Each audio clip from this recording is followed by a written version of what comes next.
Le 3 janvier dernier, une opération militaire américaine illégale a conduit à la capture et à l'exfiltration du président Nicolás Maduro vers les États-Unis. Ce qui était pour beaucoup un scénario improbable est devenu une réalité qui secoue le droit international et l'équilibre latino-américain. Dans ce contexte, que reste-t-il du chavisme et de la structure de l'État vénézuélien? Comment analyser cette séquence historique alors que le pays semble plus que jamais plongé dans l'incertitude? Dans un article publié sur le site Mémoire des luttes, notre invité affirme au contraire que malgré les sanctions, les tentatives de déstabilisation et les pressions internationales, le Venezuela plie mais ne rompt pas. Une lecture à contre-courant qui interroge à la fois le rôle des États-Unis, celui de l'opposition, mais aussi le traitement médiatique du pays. Pour en parler, je reçois ce soir Maurice Lemoine, ancien rédacteur en chef du Monde diplomatique. Il a suivi la trajectoire du Venezuela pendant des décennies. C'est parti pour l'entretien.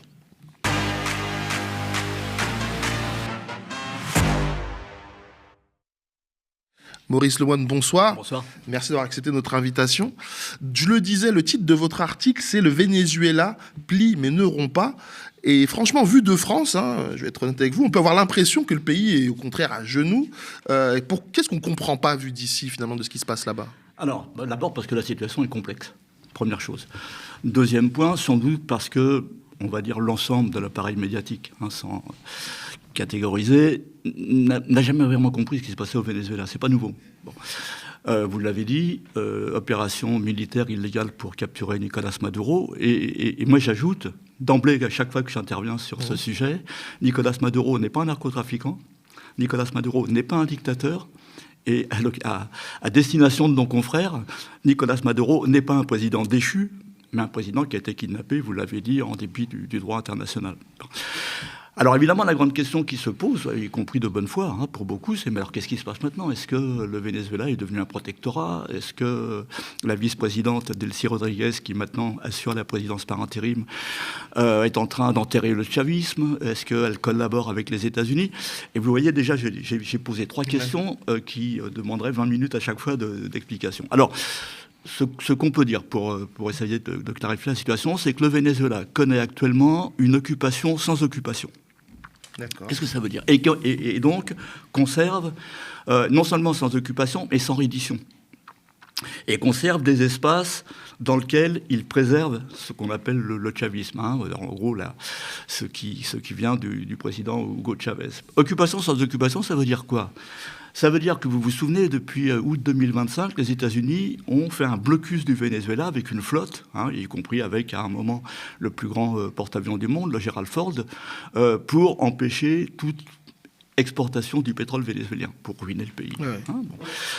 Ça dure depuis août 25, et en même temps, cette flotte importante, il y avait 13 navires, 14 navires, qui sont toujours là, à utiliser l'écran de fumée de la lutte contre le narcotrafic. Je pense que vous avez suivi cette histoire où il y a eu 150 assassinats de gens dont on ne sait pas si c'était narcotrafiquants, etc., pour observer les défenses vénézuéliennes. Ça a été en fait le rideau de fumée, c'était le narcotrafic et l'observation des dépenses. Et dès que l'opération a eu lieu et que Nicolás Maduro a été, et son épouse, Cilia Flores, qui par ailleurs n'est pas que l'épouse de Nicolás Maduro, elle a été présidente de l'Assemblée nationale, elle a été procureure générale de la République, elle est députée, c'est une femme brillante. Les États-Unis ont clairement indiqué que le Venezuela était sous leur contrôle, ce qui n'est pas faux. Puisqu'ils maintiennent la flotte, et puisque lorsqu'ils sont intervenus, et ça c'est un point essentiel pour bien comprendre ce qui se passe, ils ont appelé la vice-présidente pendant qu'ils enlevaient Maduro, et ils lui ont donné 15 minutes pour réagir. Soit elle négociait, soit les bombardements reprenaient. Et donc Delcy Rodriguez, contrairement à ce que beaucoup pensent, n'a pas trahi et n'a pas d'un seul coup, ne s'est pas rendu, mais a évité une poursuite de l'offensive et des bombardements. Bon. Mais c'est vrai qu'à partir de ce moment-là, les États-Unis ont dit très clairement, y compris Trump, indépendamment de ce qu'on peut penser de tout ce que raconte Trump, mais il a dit, si Delcy Rodriguez n'obéit pas à nos ordres, elle subira un sort pire que celui de Nicolás Maduro. Justement, on va revenir tout à l'heure justement sur Delcy Rodriguez, mais j'aimerais juste avoir aussi votre avis et savoir en fait ce qui s'est passé au moment de l'arrestation, en tout cas du kidnapping même de Nicolas Maduro. La Russie et la Chine, qui étaient habituellement des alliés du Venezuela, n'ont pas trop réagi. On a eu le sentiment soit qu'ils avaient abandonné le Venezuela, ou alors peut-être qu'ils préparaient une autre réponse diplomatique plus tard. Comment on peut expliquer l'attitude de la Russie et de la Chine Non, alors en réalité, on vit parfois tous, y compris moi, dans un monde un peu imaginaire. Mais je veux dire, la Russie et la Chine, qui demeurent des alliés du Venezuela, qui l'ont dit, qui ont condamné cette intervention, ne vont pas déclencher un conflit militaire avec les États-Unis dans la Caraïbe. Bon, voilà, c'est aussi bête que ça, y compris la Russie, elle est embourbée en Ukraine. La Chine, elle a d'autres préoccupations, donc ils demeurent des alliés, mais là, pour le coup, le Venezuela se retrouve seul. Puisque y compris des pays amis comme la Colombie de Gustavo Petro ou le Brésil de Lula ont pris leur distance avec Maduro. Alors certes, ils condamnent l'intervention, certes, ils défendent l'Amérique latine comme zone de paix, mais par exemple, ils ne réclament pas la libération de Maduro, ce qui est, vu d'un point de vue de gauche, est assez invraisemblable. Mais donc le Venezuela est seul, d'une certaine manière, dans la mesure où en plus, par ailleurs, en Europe, dans les pays de l'Union européenne, on a toujours été aligné sur les États-Unis, sur le Venezuela. Et lorsque j'appelle, moi, des années de matraquage, font que l'opinion publique, y compris à gauche, regarde le Venezuela avec un regard assez suspicieux. Quand j'ai commencé tout à l'heure en vous disant Nicolas Maduro n'est pas un narcotrafiquant, n'est pas un dictateur, effectivement, le Venezuela n'est pas une dictature. Le Venezuela, c'est un pays qui est agressé. Et alors, paradoxalement, alors il y a eu, on n'aura pas le temps de revenir au coup d'État contre Chavez en 2002, mais c'est les mêmes. On est en 2026. Et l'offensive, elle a cessé. Alors Chavez a eu de la chance d'une certaine manière. Il a résisté au coup d'État. Enfin, je veux dire, il a été libéré par une alliance du peuple et de l'armée. Et puis, George Bush a été s'embourber en Irak, en Afghanistan, etc. Ils ont foutu la paix à Chavez. Et lorsque Chavez meurt, et que Nicolas Maduro, son vice-président, devient président, tout le monde se dit, Nicolas Maduro, c'est pas de Chavez, on va se le faire. Là, je raconte ça d'une manière un peu trivale, mais c'est ça. Bon. Or, ça fait 2013, 2026, ça fait 13 ans que Nicolas Maduro résiste. Et quand je dis Nicolas Maduro, il ne faut pas personnaliser. Le Venezuela, ça va au-delà de Nicolas Maduro. C'est un projet qui est en difficulté aujourd'hui, vous me posiez la question. Le Venezuela peut recommencer à exporter son pétrole, par exemple. Alors que depuis 2015, il est étranglé. Bon. Mais sous le contrôle absolu des États-Unis. Et le pétrole passe par les États-Unis. Et si, en imaginant que Delcy Rodriguez dise on va faire un geste héroïque et on refuse de livrer du pétrole aux États-Unis tant que Nicolas Maduro n'aura pas... Oui, c'est la réaction logique. Le blocus, il est là. Le blocus, il est là. Plus aucun pétrolier ne passe. Et on retombe dans un mécanisme qui fait que la population vénézuélienne a enduré des souffrances assez terribles depuis 2015, du fait de ce qu'on appelait les sanctions, qui d'ailleurs ne sont pas des sanctions, c'est des mesures coercitives unilatérales. Les États-Unis n'ont aucune légitimité pour imposer des sanctions à qui que ce soit. Elles ont été levées, là, les sanctions? Alors non. Non, mais okay. Non, mais justement, c'est... Non, le gouvernement des États-Unis a octroyé des licences. C'est-à-dire, c'est des exceptions temporaires et conditionnées qui peuvent être remises en cause dès demain si Trump se lève de mauvaise humeur. Voilà, c'est aussi bête que ça. Donc, en fait, non, le Venezuela est sous la coupe des États-Unis. Et en même temps, alors qu'on se pose beaucoup de questions, et c'est assez douloureux pour ceux qui suivent l'Amérique latine en général, d'ailleurs, parce qu'on est dans la grande logique de la doctrine de Don Roe, maintenant. Vous savez, y compris que le secrétaire d'État à la guerre vient d'annoncer devant le Southern Command, le commandement sud de l'armée des États-Unis, que maintenant il existait la Grande Amérique du Nord. Alors la Grande Amérique du Nord, ça va de l'Alaska et du Groenland, en passant par le Canada, les États-Unis, le Mexique, l'Amérique centrale, la Colombie, le Venezuela, le Guyana et l'Équateur, qui deviennent des pays dont dépend la sécurité intérieure des États-Unis. C'est-à-dire que c'est une véritable annexion. Bon. Et il y a deux pays qui sont des exemples pour dompter ou essayer de dompter l'Amérique latine, c'est le Venezuela et Cuba. C'est si vous n'obéissez pas, voilà ce qui va vous arriver. Comment Delcy Rodriguez, figure proche de Maduro, elle parvient finalement à maintenir une sorte de cohésion malgré tout entre le PSUV et les forces armées? Et après j'ai une autre question, mais pourquoi finalement, alors qu'elle est si proche de Maduro, Trump a accepté que ce soit elle qui prenne la suite, entre guillemets? Alors, parce que pour l'instant, por ahora, comme on dit en espagnol, comme on dit là-bas, le PSUV, le chavisme, est la seule force politique qui est susceptible de maintenir la paix dans le pays. Et Trump, ce qui l'intéresse, c'est le pétrole, c'est pas la démocratie. Ouais. En imaginant que le Venezuela soit pas démocratique. Ils s'en foutent, ça. C'est le pétrole. Et donc, ils ont fait le calcul. Parce qu'évidemment, tout le monde a pensé, dans un premier temps, qu'il allait ramener au pouvoir ce qu'un certain nombre de nos confrères et cervelés appellent Maria Corina Machado, la prix Nobel de la paix. Oui. Qui est prix Nobel de la paix, comme nous sommes, nous, prix Nobel de je sais pas quoi. Bon, c'est un scandale, entre parenthèses, mais bon, peu importe. Oui. Et là, pour le coup, il doit y avoir quand même dans l'entourage de Trump des gens qui ont un tout petit peu de cervelle et qui ont dit, attention, si on met Maria Corina Machado, c'est la guerre civile. Bon. Oui, et Delcy Rodriguez, en réalité, le chavisme conserve le contrôle du pays pour le moment, à l'intérieur. C'est-à-dire qu'il est sous la suggestion des États-Unis, mais à l'intérieur, il conserve une marge de pouvoir parce que pour l'instant, c'est le seul qui peut garantir la paix. Et Delcy Rodriguez, et pas uniquement Delcy Rodriguez, et c'est ça qui est d'ailleurs très intéressant, c'est qu'en fait, il n'y a pas une faille dans le pouvoir. Il y a beaucoup de questions, et il n'y a pas une faille. Le ministre de l'Intérieur, l'armée, il n'y a pas une voix, y compris au sein de l'armée, qui dit on n'a pas défendu correctement Maduro. Il y a un bloc solide, et, le symbole de ce qui se passe en ce moment, c'est la loi d'amnistie qui a été signée à l'Assemblée nationale par les chavistes et par l'opposition modérée. Et là, pour le coup, je réponds à la question que vous m'avez posée, mais sans me la poser. Oui. Quand on parle de l'opposition, là, il y a un rideau de fumée énorme. Excusez-moi, je mets en cause les médias, je suis journaliste. Oui, mais normalement, je ne devrais pas passer ma vie à dénoncer l'appareil médiatique. Mais on nous parle de l'opposition vénézuélienne. Mais c'est absurde, il n'y a pas une opposition au Venezuela. Donc Maria Corina Machado, c'est l'extrême droite. C'est l'extrême droite, c'est pas l'opposition. C'est l'extrême droite, c'est l'extrême droite radicale. C'est celle qui a appelé une intervention militaire des États-Unis contre son propre pays. Exact. Il y a une opposition de droite qui actuellement fait le dos rond. C'est pas ce qui va se passer. Elle est assez ravie que Maduro ait été chassé et elle attend. Et puis il y a ce qu'on appelle les ninis. Les ninis, c'est toute une partie de la population qui, du fait de la détérioration de la situation économique et de la crise, due en grande partie aux sanctions des États-Unis, a fini par dire « Nous, on n'est pas avec Maria Corina Machado, mais on n'est plus non plus avec le chavisme. » Ils ont été un peu décervelés par la situation. Et eux ne sont pas du tout favorables à ce qui s'est passé. C'est des Vénézuéliens, avant tout. Et donc, il y a actuellement une tentative, ou en tout cas un effort de réconciliation de la part de Delcy Rodriguez. Il y a eu la loi d'amnistie.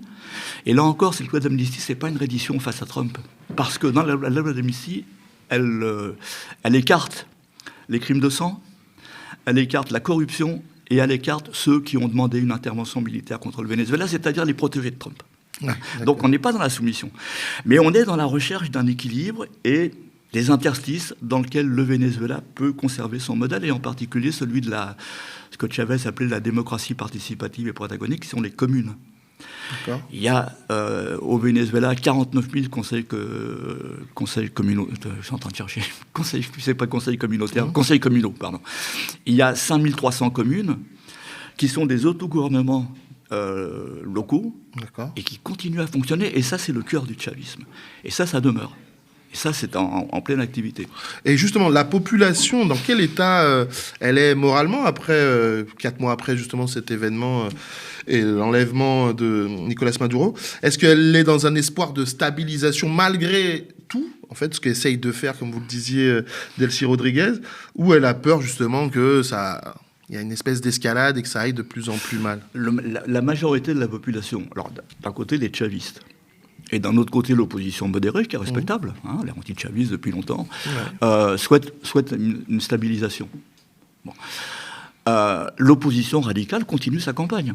Maria Corina Machado est en ce moment, elle navigue un peu partout. Elle a rencontré Javier Milei, le libertarien argentin. Elle a rencontré, elle est alliée de Netanyahou. Elle a été reçue par Emmanuel Macron.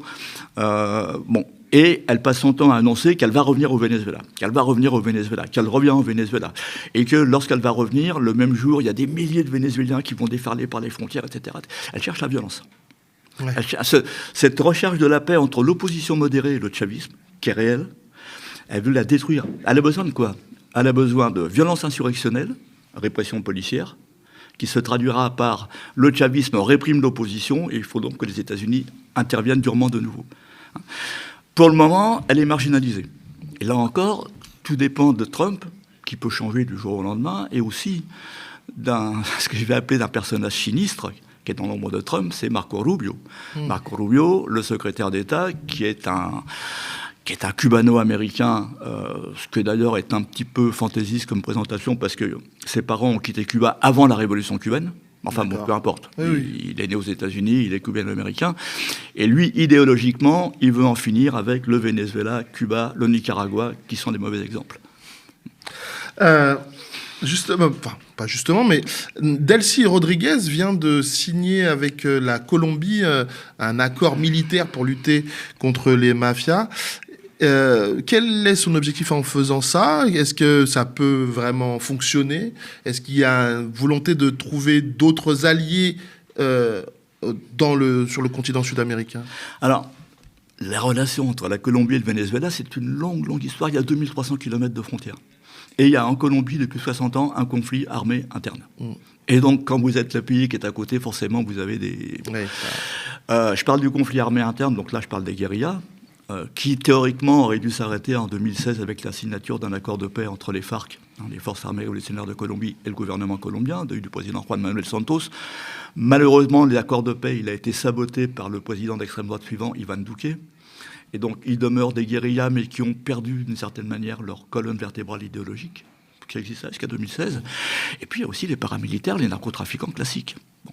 Et donc, effectivement, les deux pays sont confrontés, et en particulier sur la frontière, à la présence de ces groupes irréguliers, qui, là, en ce moment, il y a eu en Colombie des attentats à la bombe qui ont fait 18 morts, et je ne sais plus combien de blessés.